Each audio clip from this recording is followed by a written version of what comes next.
ভূখণ্ডে ১৬ চীনা শিবির, ট্যাঙ্ক সহ ৪৫,০০০ সেনা পাঠালো ভারত। লাদাখে যারা চোখ তুলে তাকিয়েছিল তারা যোগ্য জবাব পেয়েছে, বলছেন মোদি। আলাস্কার আকাশে রুশ মার্কিন যুদ্ধ বিমানের ধাওয়া।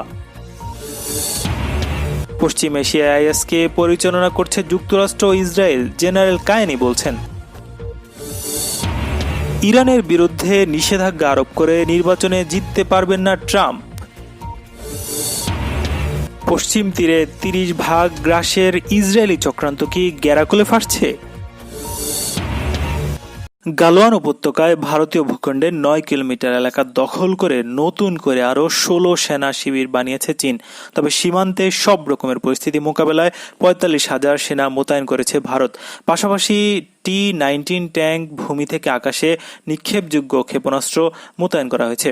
রোববার ভারতীয় সংবাদ মাধ্যম এনডিটিভির হাতে থাকা স্যাটেলাইট ছবিতে চীনার নতুন সেনা শিবিরগুলো দেখা গেছে বলে দাবি করা হয়েছে। গণমাধ্যমটির সংবাদে বলা হয়েছে, ২২ থেকে ২৬ জুনের ছবি বিশ্লেষণে দেখা গেছে গালওয়ানে ১৫ জুন সংঘর্ষের স্থানে অবকাঠামো তৈরি করেছে চীন। বলা হচ্ছে ১৪ নম্বর টহল পয়েন্টটিতে ভারতের নিয়ন্ত্রণে ছিল বলে আন্তর্জাতিকভাবে স্বীকৃত, কিন্তু সেই স্থানে একের পর এক অবকাঠামো তৈরি করে সেনা বাড়াচ্ছে বেইজিং। স্বরাষ্ট্র মন্ত্রণালয়ের গোয়েন্দাদের দাবি, গালওয়ান নদী বরাবর প্রকৃত নিয়ন্ত্রণ রেখা পেরিয়ে প্রায় ১৩৭ মিটার অভ্যন্তরে প্রবেশ করেছে চীন। বলা হচ্ছে ওই এলাকার দীর্ঘদিন ধরে টহল দিচ্ছে ভারতীয় বাহিনী। গণমাধ্যমটির প্রতিবেদনে দাবি করা হয়েছে, প্রকৃত নিয়ন্ত্রণ রেখা বরাবর কালো ত্রিপলের ছবি সম্প্রতি ধরা পড়েছে উপগ্রহ চিত্রে। সেই ত্রিপল চীনা বাহিনীর প্রতিরক্ষা মন্ত্রণালয় থেকে এই সম্ভাবনায় জোর দেওয়া হয়েছে। এনডিটিভির হাতেও এসেছে সেই চিত্র। বলা হচ্ছে, সেই সেক্টরের ৯ কিলোমিটারের মধ্যে ১৬টি শিবির চিহ্নিত করেছে স্যাটেলাইট ছবি। সামরিক স্তরের আলোচনায় চীন বাহিনী সরানোর প্রতিশ্রুতি দিলেও সেটা খাতায় কলমে। শুধু তাই নয়, প্রকৃত সীমান্ত নিয়ন্ত্রণ এলাকায় ব্যাপক সামরিক সম্ভার বাড়াচ্ছে বেইজিং। এদিকে কলকাতার প্রভাবশালী সংবাদ মাধ্যম আনন্দবাজার পত্রিকা জানিয়েছে, পূর্ব লাদাখে সব রকম খারাপ পরিস্থিতির জন্য প্রস্তুত রয়েছে ভারতীয় সেনাবাহিনী। সেখানে ৪৫,০০০ সেনা, T-19 ভীষ্ম ট্যাঙ্ক, ভূমি থেকে আকাশমুখী ক্ষেপণাস্ত্র মোতায়েন করা হয়েছে। পাশাপাশি এয়ার সার্ভেলেন্স সিস্টেমও বসানো হয়েছে। সংবাদ মাধ্যমটির খবরে বলা হয়েছে, বিরোধী রাজনৈতিক শিবির প্রশ্ন তুলেছে, চীনা সেনা যে প্রকৃত নিয়ন্ত্রণ রেখা পেরিয়ে ১৮ কিলোমিটার ভেতরে ঢুকে তাঁবু গেড়ে রয়েছে, তাদের ফেরত পাঠানোর কোনো উপায় কি আদৌ রয়েছে? সেটা না থাকলে সেনা প্রস্তুতির ফিরিস্তি দিয়ে অতি জাতীয়তাবাদী দেখানোর অর্থ কি? বিরোধীদের মতে, ভারত এখন যে সামরিক প্রস্তুতি নিচ্ছে তার লক্ষ্য মূলত হলো চীন যাতে নতুন করে আর জমি দখল করতে না পারে, ফিঙ্গার ৪ থেকে ৮ এবং গালওয়ান উপত্যকার মতো এলাকা যাতে হাতছাড়া না হয়। কিন্তু গালওয়ানে দখল হওয়া কয়েকশো বর্গ কিলোমিটার জমির কি হবে? আলাস্কা উপকূলের কাছে রাশিয়ার ৪টি যুদ্ধ বিমানকে ধাওয়া করে তাড়িয়ে দিয়েছে মার্কিন যুদ্ধ বিমান। শনিবার মার্কিন কমান্ডাররা একথা জানান। এফপি জানায়, রাশিয়ার তু-142 নামের এসব যুদ্ধ বিমান আলাস্কার আলিউশিয়ান দ্বীপপুঞ্জের ৬৫ নটিক্যাল মাইলের ভেতরে প্রবেশ করে ৮ ঘন্টা ধরে আলাস্কান এয়ার ডিফেন্স আইডেন্টিফিকেশন জোনে ঘোরাফেরা করছিল। নর্থ আমেরিকার অ্যারোস্পেস ডিফেন্স কমান্ড টুইটার বার্তা জানায়, তবে বিমানগুলো আন্তর্জাতিক আকাশসীমা অবস্থান করতে দেখা গেছে। তারা যুক্তরাষ্ট্র বা কানাডার আকাশসীমায় প্রবেশ করেনি। এডিআইজেড আকাশসীমায় বন্ধু প্রতিম দেশগুলোর বিমান বাহিনীর মাধ্যমে এয়ার ট্রাফিক পর্যবেক্ষণ করে থাকে। এ নিয়ে চলতি মাসে চতুর্থবারের মতো যুক্তরাষ্ট্রের যুদ্ধ বিমান আলাস্কার কাছে রাশিয়ার যুদ্ধ বিমানকে ধাওয়া করল। ভারতের প্রধানমন্ত্রী নরেন্দ্র মোদী চীনের নাম না করে বলেছেন, লাদাখে যারা চোখ তুলে তাকিয়েছিল তারা কঠোর জবাব পেয়েছে। ভারত যেমন বন্ধুত্বের মর্যাদা দিতে জানে, তেমনি চোখে চোখ রেখে যোগ্য জবাব দিতে জানে। আমাদের বীর সৈনিকরা দেখিয়ে দিয়েছেন তারা কখনোই ভারত মাতার গৌরবে আঁচ পড়তে দেবেন না। প্রধানমন্ত্রী রোববার রেডিওতে মন কি বাত বা মনের কথা অনুষ্ঠানে বক্তব্য রাখার সময় মন্তব্য করেন। সম্প্রতি ভারত ও চীনা সেনাদের মধ্যে রক্তক্ষয়ী সংঘর্ষে এক কর্মকর্তা সহ ২০ ভারতীয় জওয়ান নিহত হয়।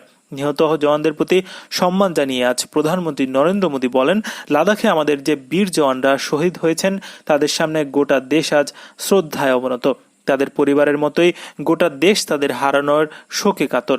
ভারতের বিভিন্ন সময় হামলা হয়েছে, তবে সেই চ্যালেঞ্জকে প্রতিহত করেই ভারত এগিয়েছে। প্রতিবেশীদের আচরণ আমরা দেখেছি, তা প্রতিরোধ করছি বলেও প্রধানমন্ত্রী নরেন্দ্র মোদী মন্তব্য করেন। আজ প্রধানমন্ত্রী নরেন্দ্র মোদীর মন কি বাত বা মনের কথা অনুষ্ঠানে বক্তব্য প্রসঙ্গে প্রধান বিরোধী দল কংগ্রেসের মুখপাত্র রণদীপ সিং সুরজেওয়ালা বলছেন, 33 মিনিট মনের কথা, কিন্তু একবারও চীন শব্দ বলেননি। প্রধানমন্ত্রী চীনকে এত ভয় পান কেন? রণদীপ সিং সুরজেওয়ালা আজ সামাজিক যোগাযোগ মাধ্যম টুইটার বার্তায় প্রধানমন্ত্রী নরেন্দ্র মোদীকে কটাক্ষ করে বলেন, এবার নেপাল এই প্রথমবার সীমান্তে সেনাবাহিনী রেখেছে। মোদী থাকলে এটাও সম্ভব। রণদীপ সুরজেওয়ালা সীমান্তে নেপালের সাম্প্রতিক তৎপরতা প্রসঙ্গে একটি হিন্দি দৈনিক ভাস্করের খবরকে উদ্ধৃত করেছেন।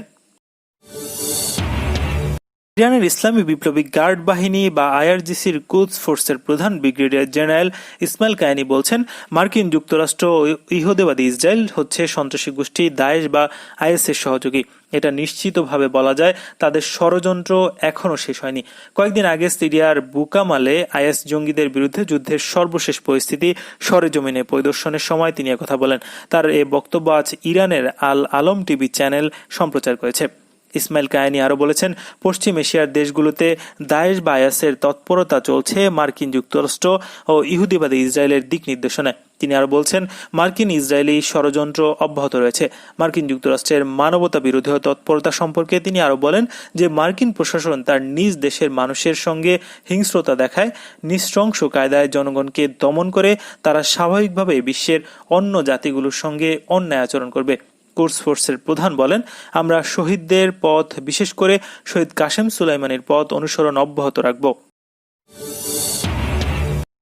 ইসলামী প্রজাতন্ত্র ইরানের প্রেসিডেন্ট কার্যালয়ের চিফ অব স্টাফ মাহমুদ ওয়াজিজ বলেছেন, ইরানের বিরুদ্ধে নিষেধাজ্ঞা আরোপ করে ডোনাল্ড ট্রাম্প আমেরিকার প্রেসিডেন্ট নির্বাচিত হতে পারবেন না।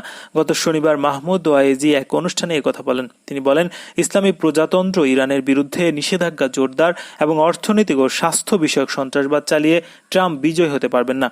ইরানের এই কর্মকর্তা আরও বলেন, আমেরিকার ব্যাপারে মার্কিনীদের অতীত নীতি পুনর্বিবেচনা করা ছাড়া তাদের সামনে আর কোনো পথ নেই। পাশাপাশি ইরানকে ক্ষতিপূরণ দিতে হবে বলেও তিনি মন্তব্য করেন। মাহমুদ ওয়াইজি মার্কিন বর্ণ বৈষম্যের সাংবিধানিক নীতির সমালোচনা করে বলেন, এর জন্য আমেরিকাকে মূল্য দিতে হবে এবং সরকার জনমত থেকে বিচ্ছিন্ন হয়ে পড়বে। পশ্চিম তীরে 30% অঞ্চলকে ইহুদিবাদী ইসরায়েলের ভূখণ্ড হিসেবে যুক্ত করার ইসরায়েলি ষড়যন্ত্রের বিরুদ্ধে আন্তর্জাতিক ও ঘরোয়া চাপ বেড়েই চলছে। আর মাত্র 3 দিন পর তথা আগামী 1 জুলাই থেকে পশ্চিম তীরের শতকরা 30% এলাকাকে ইসরায়েলের অবিচ্ছেদ্য অংশ করার ইসরায়েলি পরিকল্পনা বাস্তবায়ন করার কথা রয়েছে। ইসরায়েলের লিকুদ দলের প্রধান নেতানিয়াহু ও নীল সাদা বা ব্লু হোয়াইট দলের প্রধান বেনি গান্তজ জোট সরকার গঠনের সময় গত এপ্রিল মাসে পশ্চিম তীরের 30% অঞ্চলকে ইসরায়েলের অংশে পরিণত করার সিদ্ধান্ত নিয়েছিল। এর আগে গত 28 জানুয়ারি মার্কিন প্রেসিডেন্ট ট্রাম্পের ঘোষিত শতাব্দীর লেনদেন নামক পরিকল্পনায় সিরিয়ার গোলান সহ ইসরায়েলের দখলে থাকা সব আরব ভূখণ্ডকে ইসরায়েলের অংশে পরিণত করার কথা রয়েছে বলে জানা গেছে। অবশ্য পশ্চিম তীরের এক বড় অংশকে গিলে ফেলার ইসরায়েলি দানবীয় প্রচেষ্টা বড় ব্যাপক বাধার মুখে পড়েছে। এই প্রচেষ্টার ফলে ইসরায়েলিদের মধ্যে গান্তজের দল, নীল সাদা বা ব্লু হোয়াইট দলের গ্রহণযোগ্যতা বেশ কমে গেছে বলে ইসরায়েলি সূত্রগুলো জানিয়েছে। এই অবস্থায় ইসরায়েলের চতুর্থ দফার সংসদ নির্বাচন হলে তাতে নেতানিয়াহুর লিকুদ দলের সংখ্যাগরিষ্ঠতা পাবে এবং বেনি গান্তজের দলকে নিয়ে কোয়ালিশন সরকার গঠনের ও গান্তজের কাছে প্রধানমন্ত্রিত্ব ছেড়ে দেওয়ার সম্ভাবনাও থাকবে না বলে মনে করা হচ্ছে। তাই গান্তজ পশ্চিম তীরের এক বড় অংশকে এখনই গিলে ফেলার উদ্যোগের বিরোধিতা করছে, যাতে নেতানিয়াহু এই ইস্যুটিকে তার ব্যক্তিগত রাজনৈতিক স্বার্থে ব্যবহার করতে ও কোয়ালিশন সরকারকে বাতিল করতে না পারে। মার্কিন সরকার পশ্চিম তীরের এক বড় অংশকে হজম করার ইসরায়েলি চক্রান্তের মূল বা প্রধান শরিক হওয়া সত্ত্বেও কখন তা গিলতে হবে তা নিয়ে তেল আবিবের সঙ্গে মতভেদ রয়েছে ওয়াশিংটনের। নেতানিয়াহুর মতো ট্রাম্পও চাচ্ছেন এই বিষয়টিকে নির্বাচনে কাজে লাগাতে। মার্কিন প্রেসিডেন্ট নির্বাচন হবে আগামী নভেম্বর মাসে, তাই পশ্চিম তীরের 30% ঠিক মার্কিন নির্বাচনের প্রাক্কালে কার্যকর করা হবে বলে আশঙ্কা করা হচ্ছে। মার্কিন নির্বাচনের পরে এই ষড়যন্ত্র বাস্তবায়ন করতে গেলে তা হয়তো সফল হবে না বলে ভয় পাচ্ছে ইসরায়েলি গোয়েন্দা সংস্থা মোসাদের প্রধান ইউসি কোহেন। অন্যদিকে ফিলিস্তিন দলগুলোর পক্ষ থেকেও ইসরায়েলের এই রাক্ষসী তৎপরতার বিরুদ্ধে কঠোর হুঁশিয়ারি দেওয়া হচ্ছে। ফিলিস্তিন ইসলামী প্রতিরোধ আন্দোলন হামাসের রাজনৈতিক শাখার প্রধান ইসমাইল হানিয়া আরব ও মুসলিম বিশ্বের রাজনৈতিক নেতাদেরকে ফিলিস্তিন ইস্যুতে ঐক্যবদ্ধ হওয়ার আহ্বান জানিয়েছেন। তিনি অধিকৃত পশ্চিম তীরের বিরাট অংশকে ইসরায়েলের সঙ্গে সংযুক্ত করার ইহুদিবাদী পরিকল্পনা রুখে দেওয়ার জন্য মুসলিম নেতাদের প্রতি অনুরোধ জানান। বিশ্বের বিভিন্ন দেশের রাজনৈতিক দল ও সংগঠনের 120 জনেরও বেশি নেতাকে লেখা বুধবার চিঠিতে ইসমাইল হানিয়া আরো বলেন, আমরা বিশ্বাস করি ফিলিস্তিন ইস্যুতে আরব ও মুসলিম বিশ্বের রাজনৈতিক দল এবং সংগঠনের নেতাদের ঐতিহাসিক দায়িত্ব রয়েছে। ফিলিস্তিন জনগণের বৈধ অধিকারের প্রতি সমর্থন এবং ফিলিস্তিন ভূখণ্ডের দখল ইসরায়েলি পরিকল্পনা রুখে দেওয়ার জন্য তাদেরকে সেই দায়িত্ব পালন করতে হবে। আন্তর্জাতিক অঙ্গনেও ইসরায়েলের আগ্রাসী ষড়যন্ত্রের বিরুদ্ধে প্রতিবাদ ক্রমে জোরদার হচ্ছে। জাতিসংঘ, ইউরোপীয় জোট, রাশিয়া ও চীন ইসরায়েলের এই হঠকারিতার নিন্দা জানাচ্ছে।